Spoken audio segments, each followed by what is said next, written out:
Halo semuanya, nama saya Rikinda Gunawan.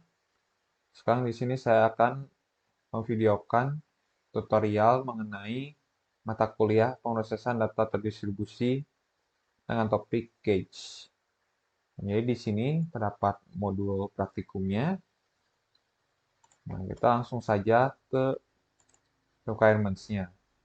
Nah, di sini teman-teman perlu melakukan download ke 10 software ini ya.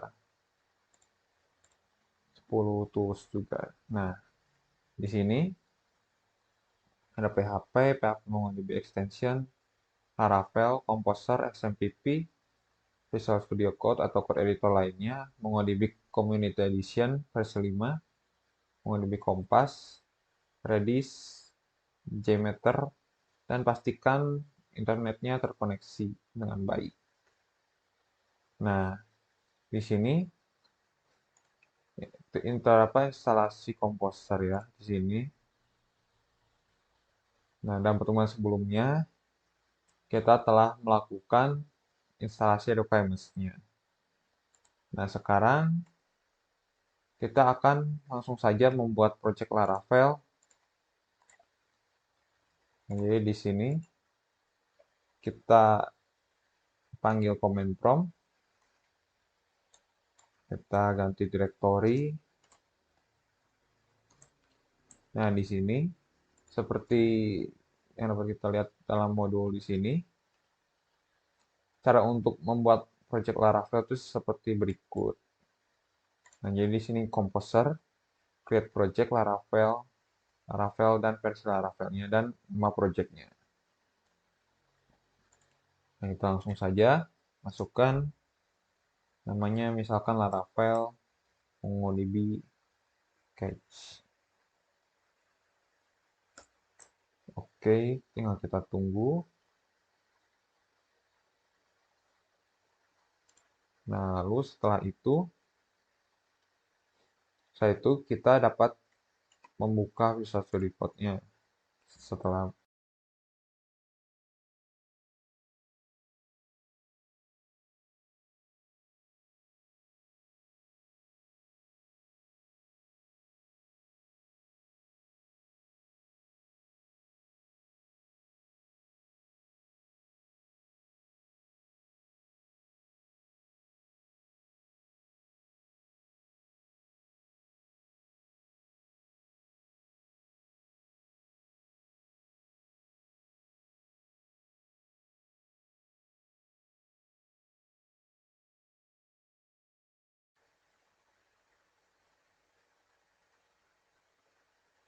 Nah, setelah itu kita lanjutkan ke bagian integrasi MongoDB dengan project Laravel.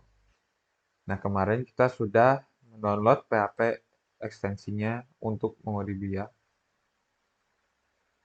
Nah, lalu setelah itu, nah, cara untuk menghubungkannya pertama kita perlu, oh ya, ini kita ls terlebih dahulu, kita masuk ke dalam Laravel MongoDB Cage, kita buka code editor.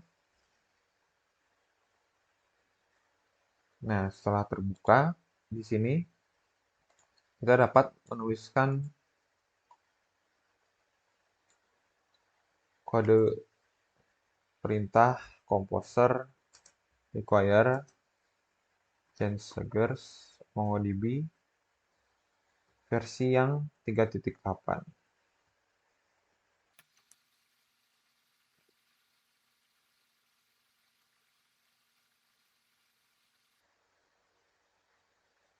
Nah, lalu setelah itu kita perlu mengatur dalam environment-nya.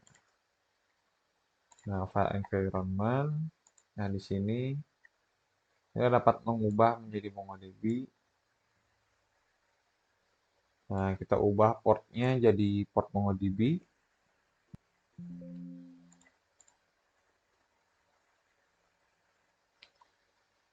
Nah, kita juga bisa mengubah nama database-nya apa yang kita inginkan. Misalkan bukus_tb Lalu username-nya bisa dikosongkan saja. Nah, ini tuh dalam modulnya seperti ini. Lalu setelah itu kita perlu pergi ke folder config. Lalu pergi ke database.php. Nah, letaknya ada di sini. Nah, di sini kita perlu mengubah menjadi MongoDB. Nah, setelah itu, karena koneksinya belum ada yang namanya MongoDB, kita perlu mengcopy code snippet MongoDB ke dalam project kita.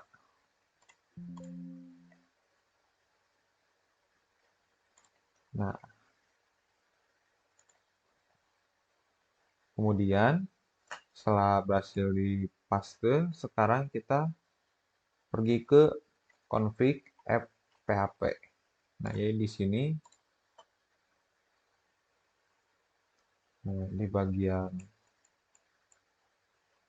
sini kita perlu ke bawah. Nah, di sini kita pasang package-nya. Nah, package service provider. Nah, kita pasang di sini, save. Nah, lalu setelah itu kita berhasil memasukkan package MongoDB-nya.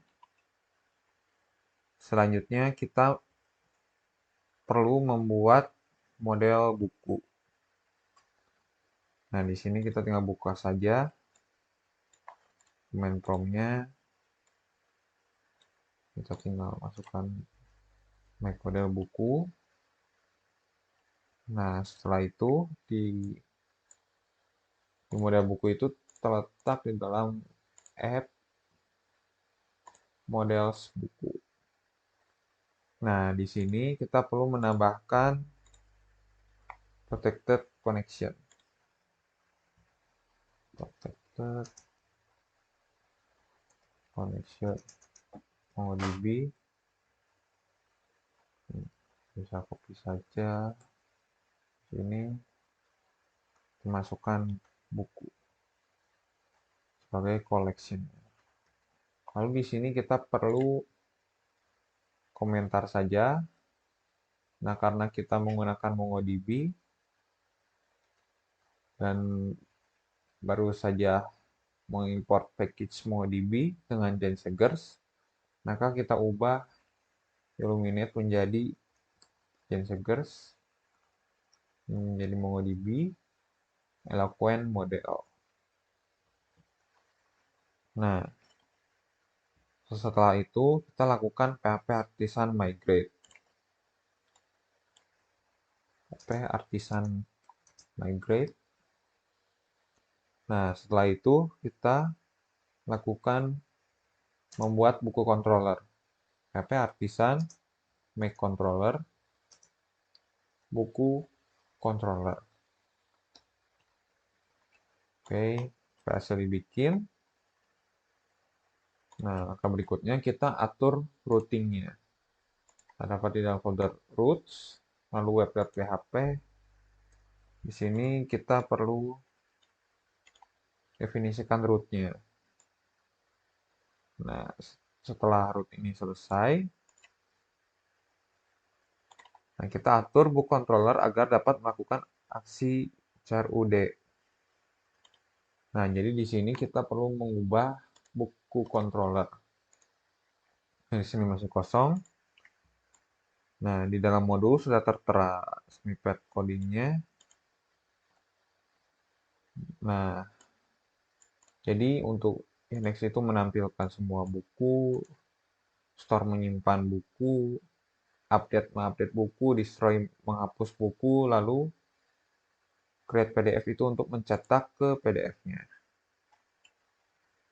Nah, karena kita akan mencetak dalam bentuk PDF, kita perlu menginstal package-nya. Nah, kita perlu menginstal package-nya di sini. Laravel.pdf.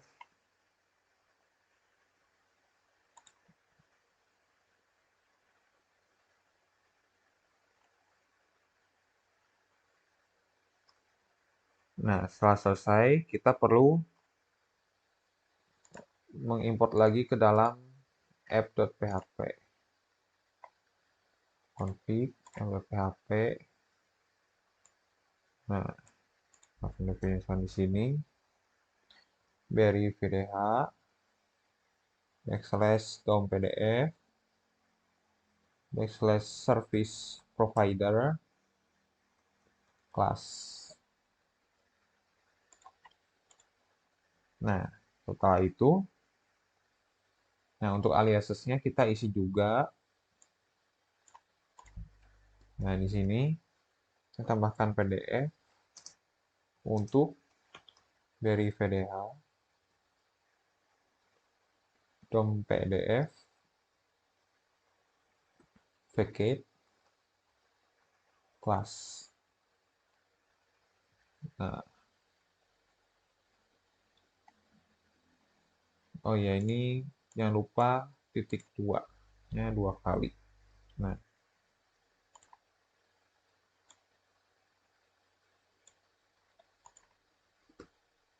lalu save. Nah, sudah tidak ada error. Nah, sekarang kita perbarui tampilannya. Nah, teman-teman bisa lihat pada modulnya. Ya, teman-teman juga bisa kreasikan sendiri ya bagian tampilan webnya. Nah, di sini saya akan menggunakan contoh sebagai berikut. Nah, sekarang kita ke resource views. Nah, di sini kita perlu menambahkan file bernama home blade php. Kita kopikan saja. Nah, ini teman-teman bisa bebas berkreasi. Nah, lalu setelah membuat halaman home, kita perlu menambahkan modal box untuk nantinya tuh digunakan buat create buku. Nah, jadi di sini kita perlu new folder, menambah modal, kita menambah file yang namanya modal create.blade.php. Nah, di sini, teman-teman juga bisa kreasikan modal boxnya itu akan seperti apa. Nah, lalu setelah membuat modal create, kita juga perlu membuat modal update. Nah, di sini modal update blade PHP. Nah, setelah selesai kita juga akan membuat format reportnya. Kan nanti kita akan mencetak ke PDF. Nah, jadi kita perlu membuat tampilan PDF-nya. Report blade PHP. Di sini juga teman bisa kreasikan sendiri.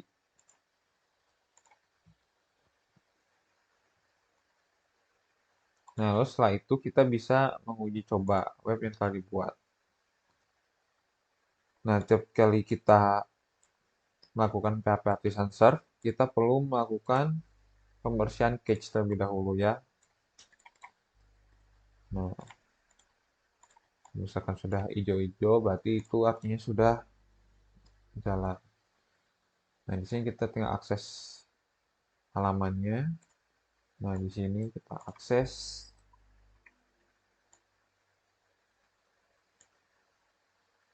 Nah, di sini katanya target kelas buku controller doesn't exist. Nah, itu karena di routingnya itu kita belum mengimport buku controller. Nah, kalau teman-teman mendapat error itu, nah, seperti yang kita lihat di waktu pada saat kita routing. Nah, di sini kita perlu melakukan use app http controllers buku controller. Nah, karena kita perlu mengimport terlebih dahulu ya. Nah, setelah itu di sini kita bisa ulangi serve, kita bisa refresh. Nah, kalau telah berhasil. Nah, di sini kita bisa menambahkan data buku. Contohnya, misalkan yang ini benar-benar saya harganya 10.000, 100.000, tambah, berhasil ditambahkan, lalu kita misalnya edit, nah berhasil diubah. Nah, di sini untuk mengecek data yang telah kita buat, kita bisa mengunci cmd, mongo, show dbs, use, bukus db, show collections. Nah, di situ ada buku, db, buku, file. Nah, di sini telah ada datanya. Nah, kita juga bisa ngecek di MongoDB Kompas. Nah, di sini kita tinggal connect saja buku DB, buku. Nah, kita bisa melihat data kita. Nah, misalkan kita tambah lagi buku. Nah, ini tinggal di refresh. Nah, ada dua. Kalau kita hapus salah satunya, misalkan yang ini kita hapus, atau berhasil dihapus, refresh, nah, maka katanya sisa satu. Nah, setelah kita berhasil CRUD dan menggunakan MongoDB, sekarang kita beralih ke sistem cache-nya. Nah, di sini, nah untuk memperjelas saya revision paint. Nah, di sini untuk caching kita perlu melakukan download Redis di Windows. Nah, di sini kita akan memilih versi yang 32.100, kita pilih yang MSI. Nah, nanti itu tinggal ikuti saja installation wizard-nya. Nah, setelah terinstall, kita dapat mengecek di cmd-nya Redis CLI. Nah, ini akan berubah menjadi seperti berikut. Nah, ketika Redis telah terinstall, nah kita lihat pada modulnya, kita perlu melakukan import package. Nah, pertama kita lakukan pada proyeknya, kita tutup dulu. Nah, lalu di sini PHP artisan migrate, setting to migrate, oke berarti masih jalan. Composer require Redis. Nah, kita tunggu.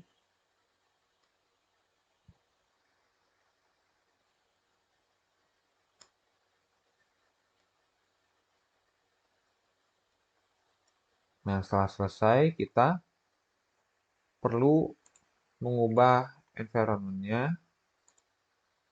Nah, jadi di file environment. Nah, di sini cache driver-nya kita ubah menjadi Redis. Nah, lalu Redis client-nya kita tambahkan. Redis client menggunakan Redis.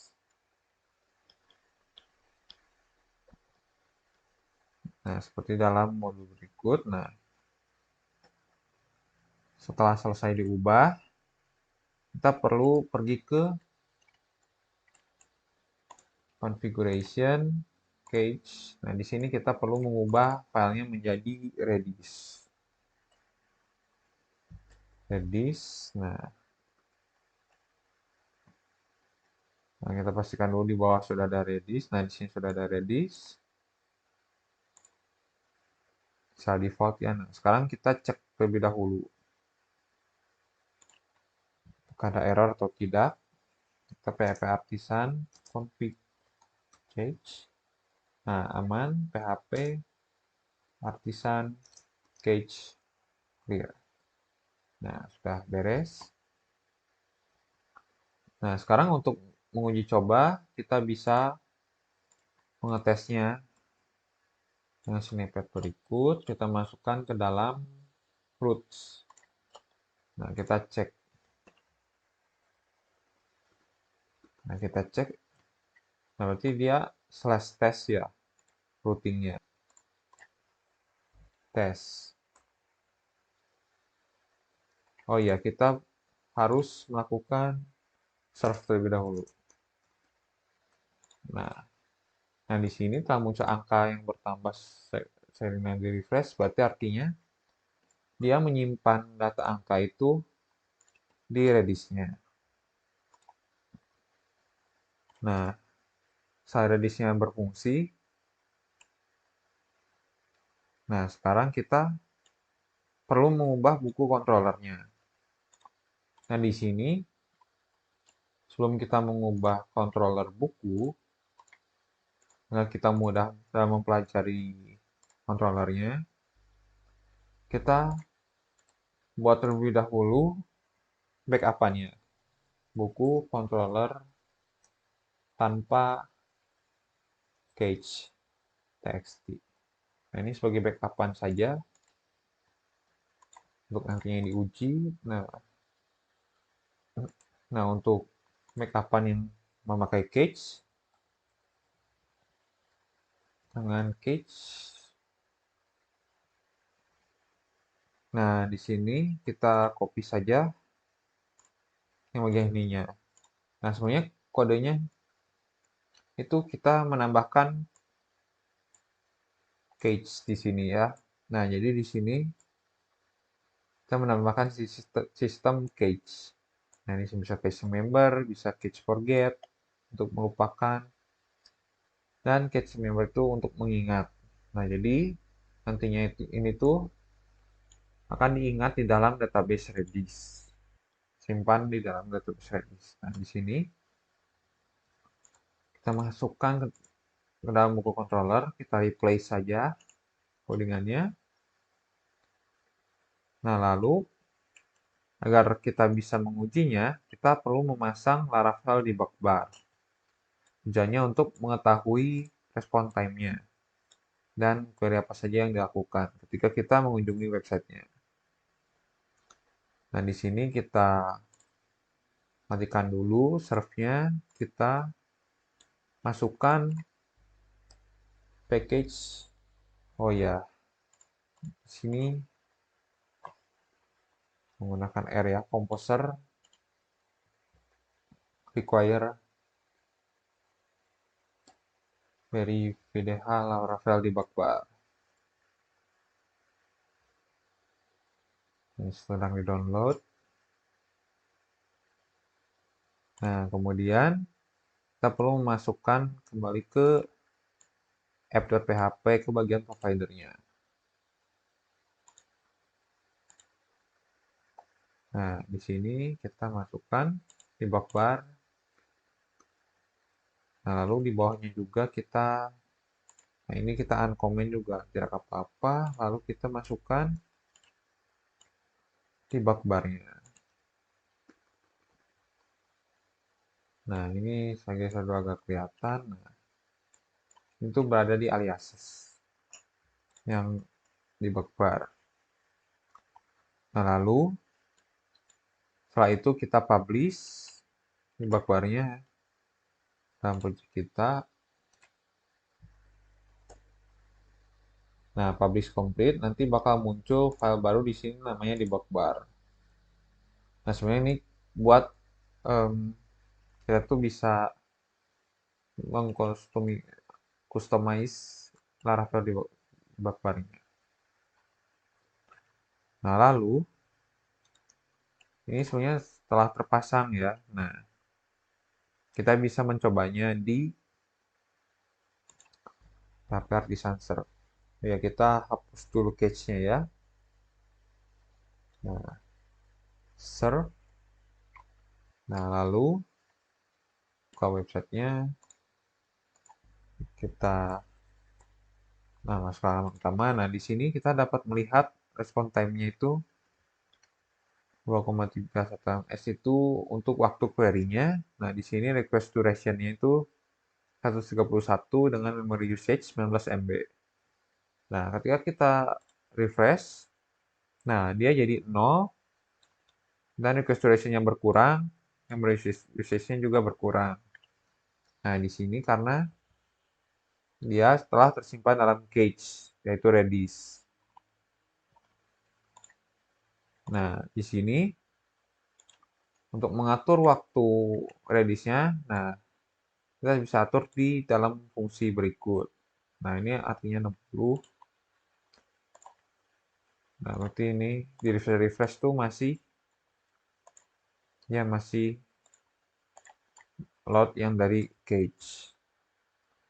Nah, sekarang untuk cobaan lagi ya, kita ulangi lagi. Kita clear cache-nya. Nah, dia 19 MB. Nah, dia 18 MB. Nah, sebenarnya ini kan nggak ada ya.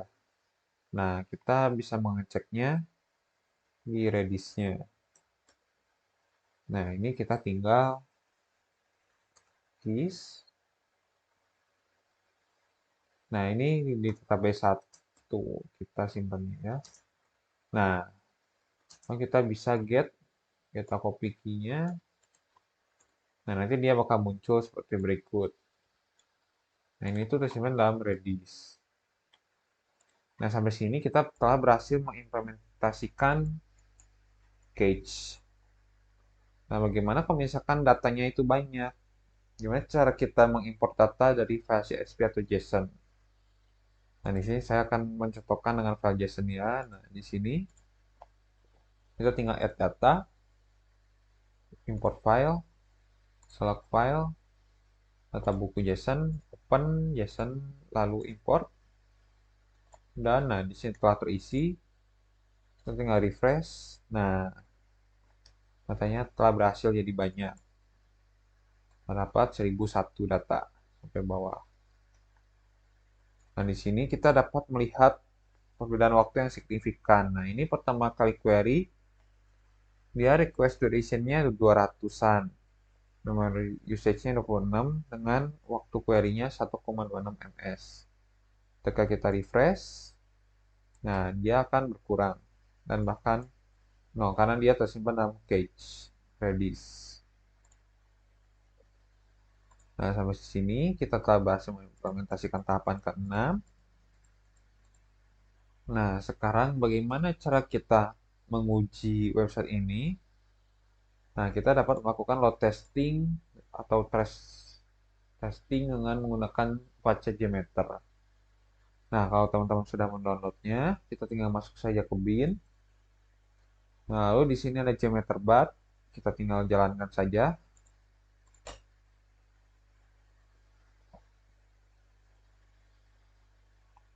Nah, maka tampaknya akan seperti berikut. Nah, kita jangan lupa namai with cache misalkan ya.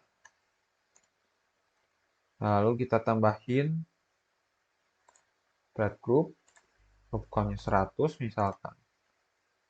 Example HTTP request, kita spesifikasi IP-nya 277.0.1 localhost, port number-nya 8000. Path-nya selesai saja. Nah, kemudian di sini tambahkan listener. Kita akan berfokus pada view results in table. Nah, di sini kita bisa simpan file hasil. Misalkan kita masuknya ke web, Jmeter hasil misalkan ya. Nah, di sini disarankan kita menggunakan CSV ya. Misalkan view results in table with cache.csv. Open, nah di sini error gak apa-apa karena filenya belum ada. Nah, di sini kita bisa langsung, oh iya sebelum kita langsung ya karena ini bekas running, kita perlu cache clear. Nah, di sini kita dapat cekkan dulu cache yang dibersihkan lebih dahulu. serve. Nah, di sini kita bisa langsung tes. Nah, di sini kita perlu save terlebih dahulu test plan-nya. Kita save with cage misalkan ya, save. Nah, nanti akan muncul sebagai berikut.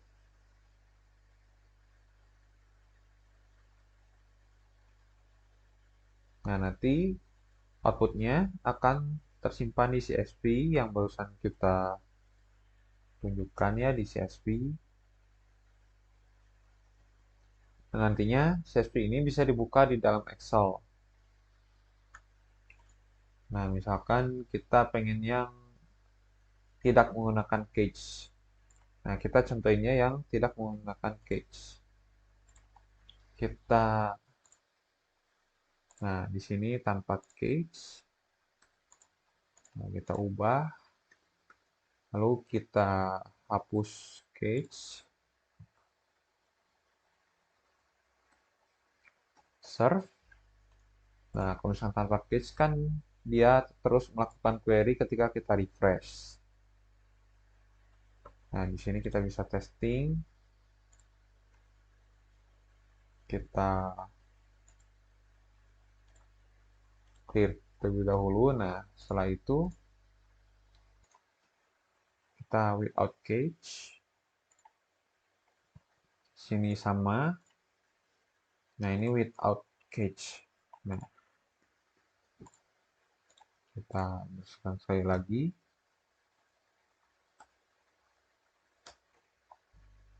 Nah, lalu kita tinggal running.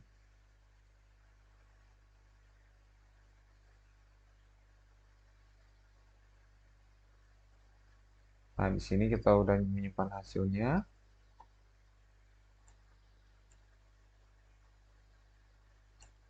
Nah, karena ini datanya 1000 ya, belum begitu banyak, jadi kita tidak dapat melihat waktunya signifikan ya di connect time-nya. Nah, misalkan kita uji coba lagi yang dengan cage. Kita open lagi, clear.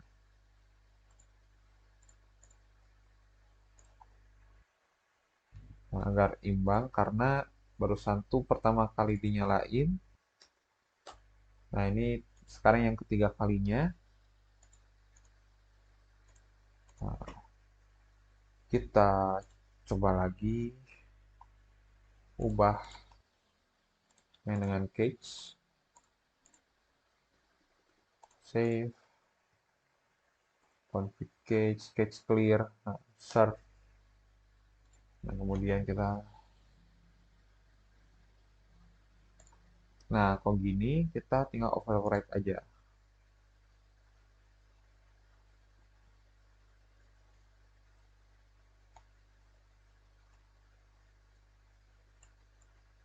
Nah, setelah selesai, ini selesainya sampai 100 ya, karena kita lukanya sampai 100, kita bisa menganalisis hasilnya di Excel. Nah, jadi di sini status masih CSV, saya nggak buka Excel misalkan. Kita data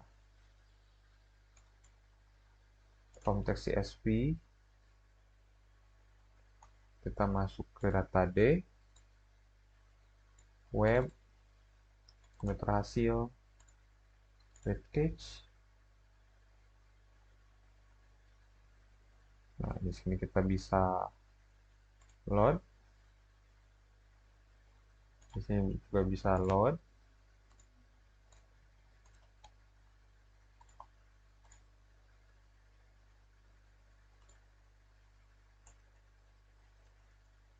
Nah, misalkan kita ingin menganalisis, ini kan yang without cage ya, ini yang dengan cage. Nah, misalnya kita ingin menganalisis bagian elapsed time-nya. Nah, di sini kita tinggal without cage. with cage. Kita bikin chart. Insert chart. Lalu di sini kita bisa select data, add. Nah, name-nya yang ini, lalu value-nya yang isinya. Nah, oke. Nah, kita bisa tambahin lagi yang without. Nah, ini tinggal kita tarik ke atas. Oke. Oke. Nah, kita bisa perbaiki. Nah, misalkan kayak gini. Dan di sini telah terbukti bahwa yang without cage itu elapsed time-nya itu yaitu cenderung naiknya tinggi banget. Nah, di sini ya. Nah, tapi yang dengan cage ya yang tertingginya itu nggak sampai melebihi yang without cage yang di puncak ini. Nah, karena kita datanya hanya 1000, nah kalau misalkan data kita lebih dari 1000, misalkan 100.000 atau 1 juta, nah nanti kita bisa melihat grafiknya, membandingkannya dengan mudah. Di sini teman-teman bisa merapikan chartnya ya. Nah, misalkan di sini MongoDB with cage versus without cage. Di sini bisa ubah elapsed time MMS. Nah, jadi sekian pembahasan tutorial praktikum. Semoga bermanfaat. Terima kasih.